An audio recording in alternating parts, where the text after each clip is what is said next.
नमस्कार। एकादशः पाठः सिंहदिलीपयोः संवादः। इस पाठ को हम पिछले वीडियो में पढ़ चुके हैं। इस वीडियो में हम इस पाठ से संबंधित अभ्यास के प्रश्नों को हल करेंगे। तो आइए देखते हैं। प्रश्न 1, उच्चारणं कुरुत पुस्तिकायां च लिखत, यानी उच्चारण कीजिए और पुस्तिका या कॉपी में लिखिए। एक एक शब्द जिस प्रकार से मैं उच्चारित करूंगी, आप भी उसी प्रकार से उच्चारित करेंगे और उसके बाद अपनी कॉपी में लिखेंगे। तो ध्यान दीजिए। सिंहदिलीपयोः हनिष्यामि उच्छिन्नं दुष्कृत्या स्थितोऽस्मि परित्यज्य त्यक्तुमिच्छति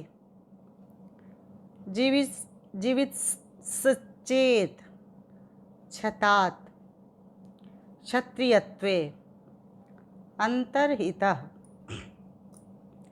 एक बार फिर ध्यान दीजिए। सिंहदिलीपयोः हनिष्यामि उच्छिन्नं दुष्कृत्या स्थितोऽस्मि परित्यज्य त्यक्तुमिच्छति जीवितश्चेत् क्षतात् क्षत्रियत्वे अंतर्हितः। प्रश्न 2 देखिए। पूर्ण वाक्येन उत्तरत, यानी पूर्ण वाक्य में उत्तर दीजिए। का प्रश्न है, कुंभोदरः कस्य सेवकः आसीत्। तो इसका उत्तर हो जाएगा कुंभोदरः भगवतः शंकरस्य सेवकः आसीत्। ख, माता पार्वती कं वृक्षं पुत्रवत् पालितवती। तो इसका उत्तर होगा माता पार्वती देवदारु वृक्षं पुत्रवत् पालितवती। ग, क्षतात् कः त्रायते। इसका उत्तर होगा क्षतात् क्षत्रियः त्रायते। घ, राजा कस्य पुरतः अवनत्य स्वशरीरं समर्पयति। इसका उत्तर होगा राजा सिंहस्य कुंभोदरः पुरतः अवनत्य स्वशरीरं समर्पयति। प्रश्न 3 देखिए। निम्नलिखित पदानि निर्देशानुसारं परिवर्तयत, यानी निम्नलिखित पदों को निर्देशानुसार बदलिए, यानी जैसा निर्देश दिया हुआ है कोष्ठक में उस प्रकार उस शब्द को बदलना है। उदाहरण के लिए दिया हुआ है सिंह और कोष्ठक में लिखा है प्रथमा बहुवचने, यानी सिंह का प्रथमा बहुवचन में लिखना है। तो इसका हो जाएगा सिंहा। इसी प्रकार क, बालकः, इसको भी प्रथमा बहुवचने बदलना है, तो ये हो जाएगा बालकाः। ख, वानरः तृतीया एक वचने, तो इसका हो जाएगा वानरेण। क, कुंभोदरः द्वितीया एक वचने, तो यह हो जाएगा कुंभोदरम।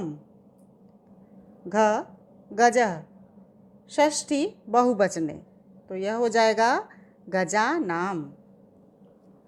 प्रश्न 4 देखिए। वाक्य शुद्धिम कारयत, यानी वाक्य शुद्ध कीजिए या वाक्य शुद्धि कीजिए। क है सह देवदारु वृक्षम पुत्रवत पालितवती। तो यह माता थी जिन्होंने देवदारु वृक्ष को पाला था, तो उनके लिए यह सह की जगह क्या हो जाएगा, सा। तो इसका शुद्ध वाक्य हो जाएगा सा देवदारु वृक्षम पुत्रवत पालितवती। ख, तावत अस्य गुहायाम स्थितोस्मि। तो यहाँ पे अस्य की जगह क्या हो जाएगा, अस्याम। तब ये शुद्ध वाक्य हो जाएगा तावत अस्याम गुहायाम स्थितोस्मि, स्थितोस्ति। ग इयं गुरोः धेनुः आवाम निश्चयेन रक्षणीया। तो यहाँ आवाम की जगह हो जाएगा मया, तो ये वाक्य हो जाएगा इयं गुरोः धेनु मया निश्चयेन रक्षणीया, क्योंकि ये राजा दिलीप ने निश्चय किया था ना, उन दोनों ने तो निश्चय किया नहीं था रक्षा करने का। तो ये आवाम की जगह हो जाएगा मया। घ इमाम धेनु त्यज, तो ये शुद्ध वाक्य है, तो इसको ज्यों का त्यों लिख देंगे, इमाम धेनुम त्यज। प्रश्न 5 देखिए, संधि विच्छेदम कुरुत, यानी संधि विच्छेद कीजिए। उदाहरण के लिए दिया हुआ है रक्षणार्थम, यानी इसका संधि विच्छेद दिया हुआ है रक्षण धन अर्थम। इसी प्रकार से अन्य पदों का संधि विच्छेद करना है, तो ममार्थम का हो जाएगा मम धन अर्थम, उच्छिन्नम का हो जाएगा उत धन छिन्नम, स्थितोस्मि का हो जाएगा स्थितः धन अस्मि। प्रश्न 6, मंजूषातः पदानि चित्वा वाक्यानि पूरयत, यानी बॉक्स में से पदों को चुनकर वाक्य की पूर्ति कीजिए। बॉक्स में पद दिए हुए हैं माता, पुत्रवत, भवान, त्यज, छतात। तो का वाक्य देखिए, इमं देवदारु वृक्षम खाली स्थान पालितवती, तो खाली स्थान में पुत्रवत लिखा जाएगा। इस प्रकार ये वाक्य हो जाएगा इमं देवदारु वृक्षम पुत्रवत पालितवती। ख गजस्य अनया दुष्कृत्या खाली स्थान अतीव दुखिता अभवत, यहाँ खाली स्थान में माता पद भरा जाएगा। तब इस प्रकार ये वाक्य हो जाएगा गजस्य अनया दुष्कृत्या माता अतीव दुखिता अभवत। ग खाली स्थान माम हंतुम समर्थः न भविष्यति, यहाँ खाली स्थान में भवान लिखा जाएगा। तब यह वाक्य हो जाएगा भवान माम हंतुम समर्थः न भविष्यति। घ खाली स्थान त्रायते इति क्षत्रियः, खाली स्थान में यहाँ छतात भरा जाएगा। तब यह वाक्य हो जाएगा शतात त्रायते इति क्षत्रियः। अंग इमाम धेनुम खाली स्थान, तो यहाँ खाली स्थान में त्यज लिखा जाएगा और वाक्य हो जाएगा इमाम धेनुम त्यज। साथ देखिए, अधोलिखित पदानि प्रयुज्य वाक्य रचनाम कुरुत, यानी नीचे लिखे गए पदों का प्रयोग करके वाक्य रचना कीजिए। उदाहरण के लिए दिया हुआ है वृक्षः, तो वृक्षः से एक वाक्य रचना की हुई है अत्र एकः आम्र वृक्षः अस्ति। इसी तरह से अन्य जो शब्द दिए गए हैं उससे प्रयोग करके वाक्य बनाना है। तो सिंह का प्रयोग मैंने किया है अत्र एकः सिंहः अस्ति। राजा का अत्र एकः राजा अस्ति। सेवकः का कुंभोदरः भगवतः शंकरस्य सेवकः अस्ति। आप दूसरे वाक्य भी बना सकते हैं इसी प्रकार से। अब किताब में एक और चीज़ दिया हुआ है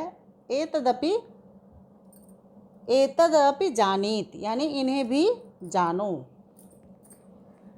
रामायणे सप्त कांडानि, यानी रामायण के 7 कांड, रामायण 7 भागों में बटा हुआ है। वो कौन कौन से कांड हैं, कौन कौन से भाग हैं? देखिए, पहला बाल कांडम, दूसरा अयोध्या कांडम, तीसरा अरण्य कांडम, चौथा किष्किंधा कांडम, पांचवा सुंदर कांडम, छठा युद्ध कांडम या लंका कांडम, और सातवां है उत्तर कांडम।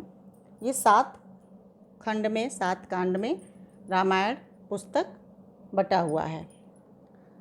अब एक और वाक्य लिखा हुआ है रामायणं महाभारतं च आर्षकाव्यरूपेण ज्ञायते।